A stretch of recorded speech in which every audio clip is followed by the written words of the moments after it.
we asked a random sample of Americans who they know, asked them about their circle of friends.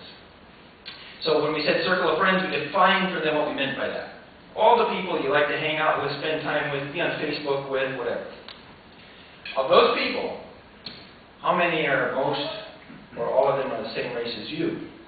I'm going to divide all Americans into three categories. They're in homogeneous churches, they don't go to church, they're in racially mixed churches. And here's what we found.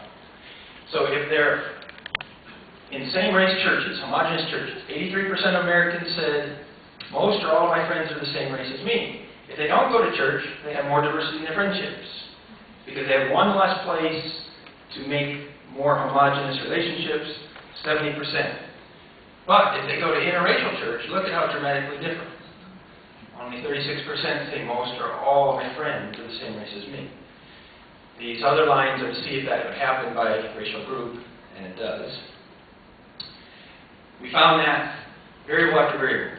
You're racially married, your two very best friends, your entire social network, where you live, on and on. They were always something different. So different that we gave them a name. We called them Sixth Americans, meaning they are different than the five racial groups of America. They don't quite fit into any particular racial group. They're busy existing with all the racial groups at once. Another advantage is that we have an increasing number of interracial marriages, interracial people. If you have only homogeneous churches, what are you to do? I've heard story after story after story from people that are interracially married of the fights that go on as they decide whether they're going to go to that homogeneous church or that racially homogeneous church. Where would these folks like to go? They often want to go where they're both represented, where they see people from a diversity of backgrounds. And so they're much more likely to end up in racially mixed churches, so that's another advantage. If we have some of these, it's a home for people that are in these kind of families. Group formation and solidarity. Something happens pretty dramatically when we get together and worship, we spend time together, we recreate what the group is. So a lot of the people in these congregations, they don't stop being black, white, Hispanic, Asian, so on, but they start creating a new group too. It's a group that involves all those people together, but they see it as, this is my group.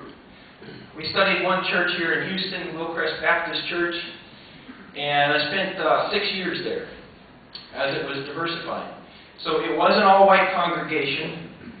It is now a congregation that has no majority group. It has people from 44 different nations in it right now. By the way, this was an all-white congregation until 1992 by design. So if you were not white and you came to visit, as people often did because it was in a fairly mixed neighborhood, they literally had cards printed up that said, like, if you were Chinese and you visited, you would get a card that said, welcome, we think you would be more comfortable at, and it would list the closest Chinese congregation. And then they would ask them to leave. And so they were able to maintain 100% white until they brought in Pastor Rodney Wu, who his mission was to diversify, so I'm making short the story. But I'm just going to show you a few photos. All of these are parishioners, all of them spending time together doing things. The urban hayride.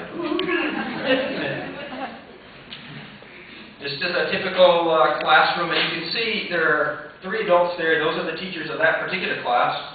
One is Korean, one is African American, and one is from Nigeria. These are both adult choirs, children's choirs, spending time together. This is the youth group. A couple of people don't like youth, don't look like youth, they're the leaders.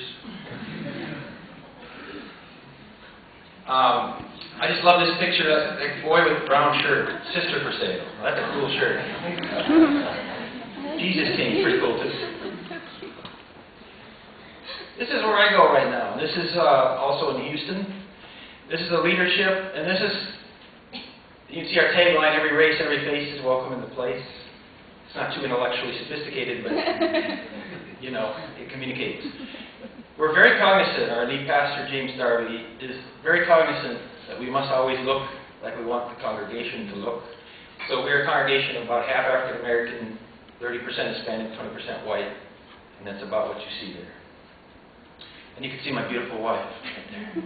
And they're in a leadership meeting right now, and I'm supposed to be there, but I'm here, so they say hello. So group formation and solidarity, powerful changes for people. Altered racial attitudes. I'm going to give you one story to illustrate this. And this happened in the church I just showed you. We had something called D Now. If you grew up in the Southern Baptist tradition, you know what D Now is, Disciple Now.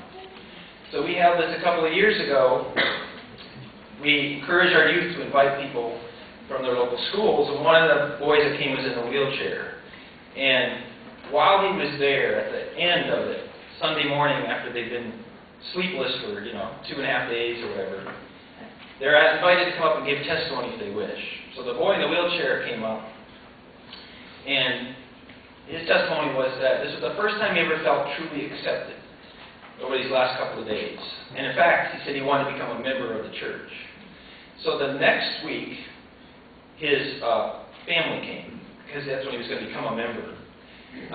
Now, he had an older brother, about 22 years old. This was a dude. He was literally a skinhead. He had swastikas. He had, on here, he showed us, he literally showed us, he had an upside-down noose tattoo on his leg, and so on. So, he was pretty angry that his brother was wanting to join they were white, that they wanted to join this congregation. Said, literally when I talked to him later, he said it made him physically ill. Well, something happened to him, and he came another time because his parents wanted him to come again. And he said something broke. Something broke by watching all these people praying over his brother. And his brother who had been suffering because of the accident that put him in the wheelchair, now feeling whole again. He too decided that he had to accept Christ and renounce his racism. So he actually went with our African American pastor. They went together to have those tattoos removed.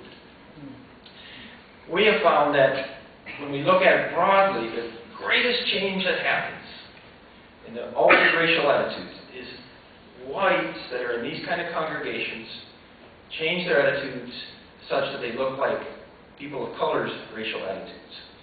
So we don't see much change for people of color. It's whites changing their views, such as the example I just gave you. Okay. Wow, this is cool because we were able to